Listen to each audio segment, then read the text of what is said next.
ನಮ್ಮ ಅತ್ತಿಗೆಯವ್ರು ಬಂದು 2 ದಿವಸ ಆಯ್ತು. ತವ್ರ ಮನೆ ಬಿಟ್ಟು ಹೋದ್ರೆ ಅಳು ಬರಲ್ಲ ಅಂತ ಕೇಳಿದ್ರೆ ಏನ್ ಹೇಳ್ತಾರೆ ನೋಡಿ. ಇವತ್ತು ಅಣಿಕೇರಿಯಲ್ಲಿ ಕ್ರಿಕೆಟ್ ಟೂರ್ನಮೆಂಟ್ ಇತ್ತು, ನೋಡಕಂತ ಹೋಗಿದ್ವಿ. ಏನೇನಾಗುತ್ತೆ ತೋರಿಸ್ತೀನಿ ಬನ್ನಿ. ಏನಕ್ಕೆ ಮುಖ ಮುಚ್ಕೊಂಡ್ ಬರ್ತಾ ಇದ್ದಾನೆ ಅಂದ್ರೆ ಇವನ್ನ ಟೂರ್ನಮೆಂಟ್ ಅಲ್ಲಿ ಕರ್ಕೊಂಡ್ಬಿಟ್ಟು ಆಚೆ ಕುಳಿಸಿದ್ದಾರೆ, ಅದಕ್ಕೋಸ್ಕರ ಮುಖ ಮುಚ್ಕೊಂಡ್ ಬರ್ತಾ ಇದ್ದಾನೆ.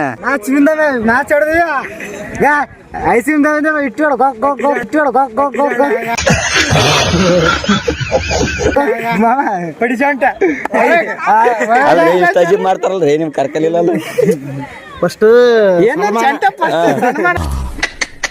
ಹೋಗ್ತಾ ಇದೀವಿ ಲಾಲಾಪುರ ಆದಿಶರಣರ ಜಾತ್ರೆಗೆ. ಇಲ್ಲಿ ದಾರಿಲಿ ಹೋಗ್ಬೇಕಾದ್ರೆ ಮೇಕಪ್ ಆಗಿ ಹೋಗೋದೇನೋ ಬೇಡ, ದಾರಿಲಿ ಬರೋದ್ರಲ್ಲೇ ಮೇಕಪ್ ಆಗ್ಬಿಡುತ್ತೆ. ಎಲೆಕ್ಷನ್ ಇದ್ದಾಗ ಮಾತ್ರ ನಮ್ಮವರು ತಮ್ಮವರು, ಎಲೆಕ್ಷನ್ ಆದ್ಮೇಲೆ ನೀವ್ಯಾರು ನಾವ್ಯಾರು ಅಷ್ಟೇ. ಅರ್ಥ ಆಯ್ತು ಅನ್ಸುತ್ತೆ. ನಾನು ಹೇಳಿದ್ದು ಯಾರ್ಯಾರಿಗೆಲ್ಲ ಅರ್ಥ ಆಗಿದೆ ಕಾಮೆಂಟ್ ಮಾಡಿ ತಿಳಿಸಿ. ಮದುವೆ ಆಗಿ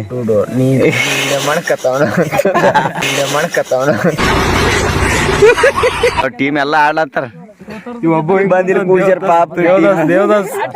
ಯಾರೋ ಯಾರೋ ಗೀಚಿ ಹೋದ ಮೇಲೆ ಶನಿ ಕೂತಿದೆ ನೀನು ಸುಮ್ನೆ ಇದ್ರು ನೀನು ಬಾಯಿ ಸುಮ್ನೆ ಇರೋದಿಲ್ಲ. ತವ್ರ ಮನೆ ಬಿಟ್ಟು ಹೊಂಟಿರಲ್ಲ ಅಳು ಬರ್ತದಲ್ಲ ಅಂತ ಕೇಳ್ರಿ ಏನ್ ಹೇಳ್ತಾರ ನೋಡ್ರಿ ಅವ್ರು.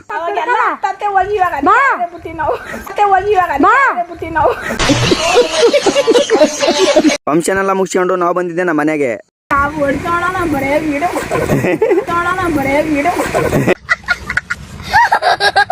ಸುದೆ ಇದೆ ಏನ್ರ ಇದೆ ಕಣ್ಣಾಗ ಮಾಡ್ತಲ್ಲ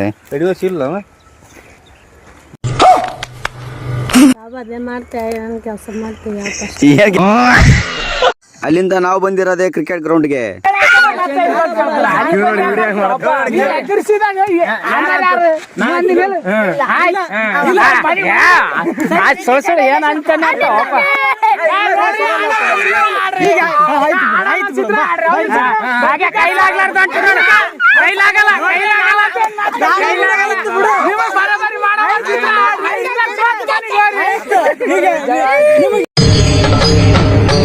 ಇದೆ ಇಲ್ಲೊಂದು ಸಮಸ್ಯೆ ಖಂಡಿತ ಇದೆ.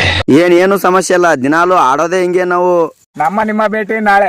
ಈಗಾಗಲೇ ಪಂಜಾಬ್ ಅವ್ರು ಹೊಡೆದು ಕಳಿಸಿದ್ದಾರೆ, ನೆಕ್ಸ್ಟ್ ನಾವೇ ನಿಮ್ಗೆ ಹೊಡಿಯೋರು.